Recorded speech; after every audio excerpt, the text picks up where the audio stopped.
Manipur Police made significant strides in cracking down on criminal activities with the arrest of 2 individuals and the recovery of a substantial cache of arms and ammunitions.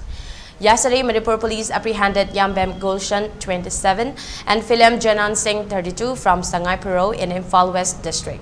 The duo was involved in the theft of an unregistered vehicle. Upon their arrest, authorities seized a 45 pistol with 19 live rounds and 2 magazines, as well as a 9mm pistol with 13 live rounds and magazine.